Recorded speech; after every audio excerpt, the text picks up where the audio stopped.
Hello my dear friends, how are you doing? Welcome. Today I'm going to be reviewing The Book Thief by Mark Zusak.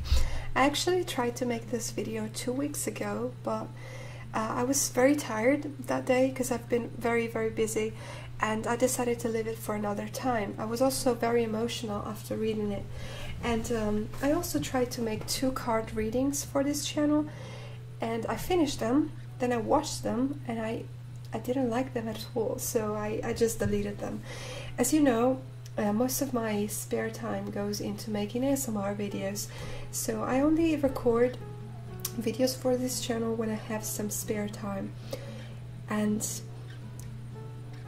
I upload as frequently as I can, but sometimes I need to wait a few days more, and so I'm sorry if my schedule is a bit erratic at the moment, but I really try my best. And I also know that some people are not interested in books, obviously, or don't like reading, but I think I found my dimension, I found my element talking about books, so it really makes me happy. And since I'm doing this for the fun of it, I think it's only fair that I do what speaks to my soul and helps me feel brighter and happier. So I still want to make other videos, such as vlogs where I take you somewhere, or videos in which I teach you certain words of Italian or other languages, but I also want to keep making my reviews because they really make me happy. And I'm so proud because many of you told me that you reacquired a passion for literature, and just making the conscious effort to read at least 1 line per day gives you, an understanding. I can read, and I'm able to read. Sometimes we have this distorted perception that if we don't read fast enough, we're not good readers. But no, a book can take you 1 year to read or 2 days. It doesn't really matter as long as you enjoy reading. And that's what happened to me. So I cried over this book, and there is a certain piece that I'm not going to show you because it makes me physically cry.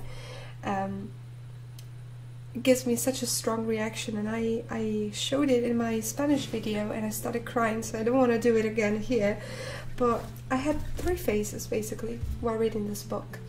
The first phase wasn't really good because I wasn't into the book, if you know what I mean. I didn't like the narrator because the narrator in this story is death. Yes, a non-human narrator, which is something very ambitious, and I wasn't sure if this book was going to be a mess or something actually interesting, but it happened to be something very gracefully written, and I think the author risked a lot.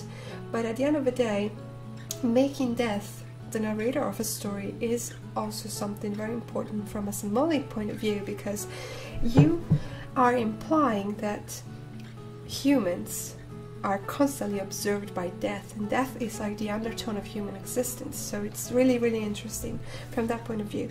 So at first I couldn't empathize with any of the characters until this part showed, and I'm not gonna look at it, this part, because as soon as I see it, I know it might sound silly to you, but as soon as I see those pages I get a physical reaction and I start crying, because the character of Max is the one I empathized with the most, and he is a Jewish boy who is hidden by Lizo's family. Lizo is a 9-year-old girl who's been adopted by a German couple in 1939 in Nazi Germany. So I really identified with Max, and that second phase was really nice because I got into the story. And then I had a third phase where the story started being too much for me, and I almost didn't want to read it anymore because it's a very close space of time if you think about it. Our grandparents and our parents remember that time, and I remember my father's aunt telling me about war and how she coped during that time and everything. So it's something that really happened, so it makes it way worse.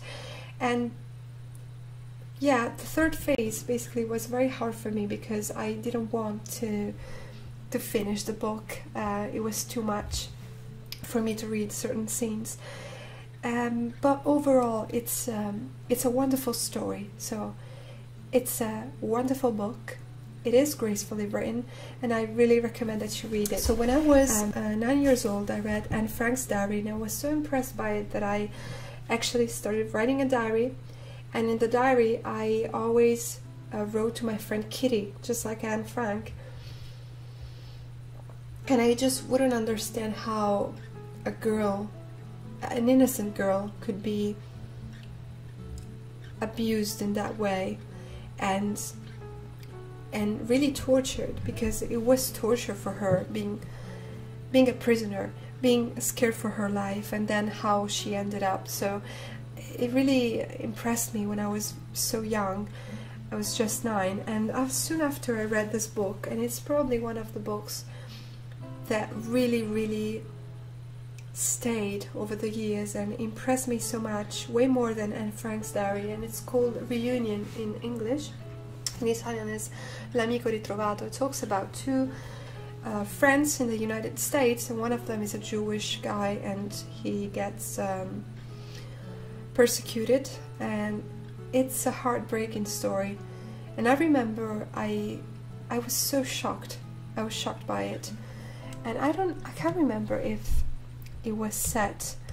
Let me check, because I can't remember if it was set in the US, but I remember the US. Maybe in Germany and afterwards in the US.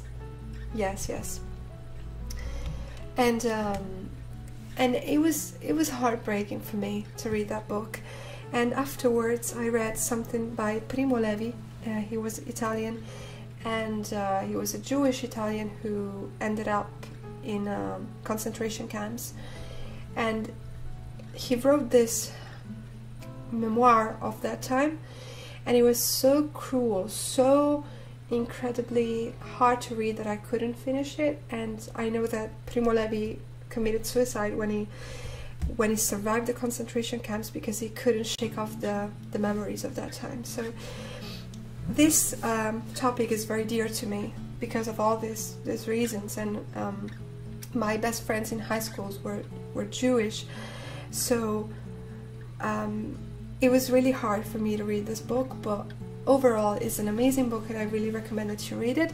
So please let me know if you have any other recommendations, if you read something similar, or if you read this particular book and what you think of it, if you found it boring at the beginning, if you had my same impressions, or if you didn't like it at all, it's fine. So yeah, if you have any other books that you want to recommend, I'm always so happy to read all the comments. I love you guys so much, and I will see you very soon. Love, have a wonderful day. Ciao, ciao.